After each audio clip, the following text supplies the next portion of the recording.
This is my brother Fred. Hey Cliff, what's happening, brother? Hey, I always talk about the wonderful experience at Dagerberg Academy, and this is how I kind of came up in the 80s.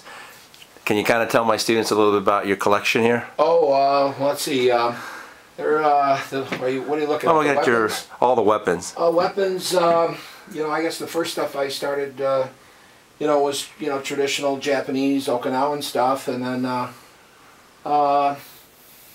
you know, we had the Filipino stuff, you know, primarily is what, Filipino, Indonesian, Thai, you know, there's Chinese and so forth.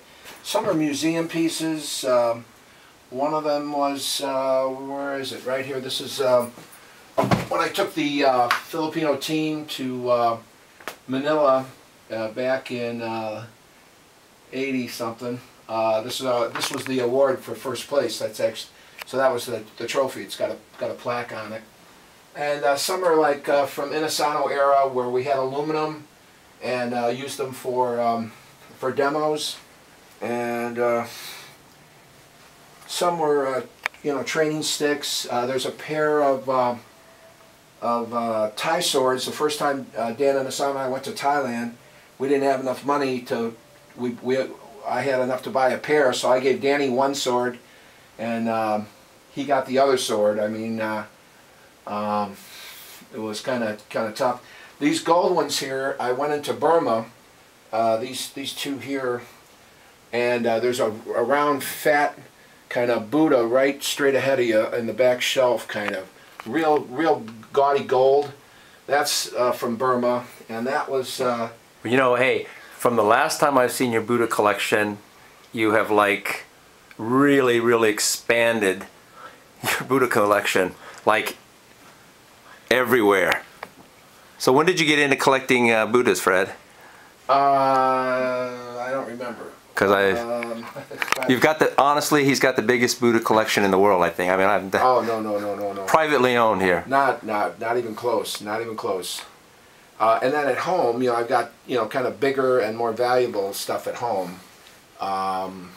But these are like Buddhas, the little tiny ones, like the one. This is when Dan and Asano and I were there. This one I got from Chai's father, Chai Saraswati's dad, and I wear it all the time. And when Danny and I went in the mid-'80s, and so that was, I think, well, I had some other Buddhas from before that, but this is like first, you know, like I would consider real Buddha. And then this is a thing a friend of mine gave me about 40 years ago, who passed away. And this is Kali's thing I got from Dan and Asano. Leo Gahi and I got one of these each from Dan back in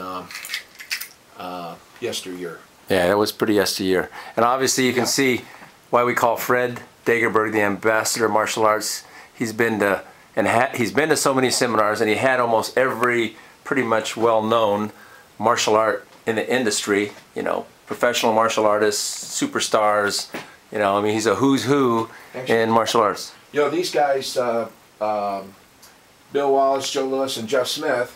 That you can't see it there, but it's autographed by all three of them, and all three of them were in this office when I took that off the wall and had them autograph it. We tore the back out and had it autographed. One that kind of means a lot to me is that little cardboard thing right next to the capoeira thing, which I got in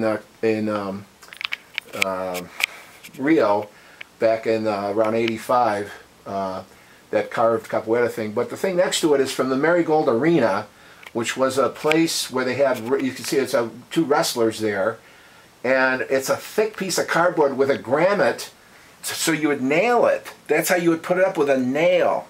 So you think of the consciousness at the time where, you know, now you go to advertise something, it's put up with tape, then they put a nail, so it was like something it was meant to be at a garage or something. Well, I grew up going there.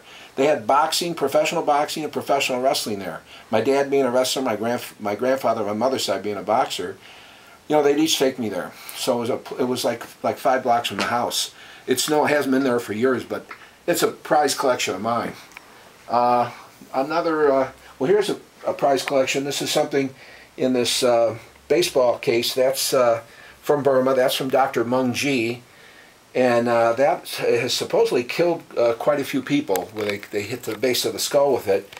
and then it was completely done by the bond about the monks. You know, they broke off from the Dalai Lama, and so there's ancient Sanskrit on there, and there's a whole story in Sanskrit, and so that's a valuable piece. And then that's my favorite rock pond right there with the bubbly water, and you know, we sit and meditate to that. I don't know who I got. Well, Cliff, I got that from you now. Yeah, I think because I have one just like that in my office. Gosh darn! You know, now that I think about it, it was Cliff that I got that from. It's a special day for me, guys, because today I'm getting my 8th Dan. That's right. From my brother Fred, and it's very exciting for me because, like I said, he's been my brother, a mentor, friend. So I just want to let my students know that this is the guy. When I talk about Fred, this is my brother Fred Dagerberg. You're getting it from me and from the rest of the black belts who are all downstairs. We're alone up here in my office just a few minutes before the presentation is going to be done. And they're going to see the energizing of the belt. Yes. And so my students now, they don't realize that what we do in our ceremony, our black belt ceremony, came from you when I got my 7th Dan here about 8 years ago. We charge the belt with our chi, our ki, our energy. We charge the belt to empower the person with the positive energy that they could use throughout the rest of their life. So it's a part of the ritual that we have, as well as burning of incense and candles and so forth. So it's quite meaningful to us, and we don't do it very often. The international, maybe we do once or twice a year. You know, it's not a, and you know, people from throughout the country mostly have, you know, we're, you know, people like yourself, and I don't want to prejudice by mentioning any names, but we've got quite a, I'm, you know, quite proud of the list, the group. Yeah, and I'm proud to be part of it. Well, Fred, thank you, thank you. All right, guys. Just wanted you to meet Fred. I know you can't get out here to Chicago, but if you do, he'll take you some of the finest restaurants, which I've found. I've lost 65 pounds. I have another 100 to go, and but I will point you to some good restaurants. Yeah. That's for sure. So. All right. Thank you, brother. You're welcome, man.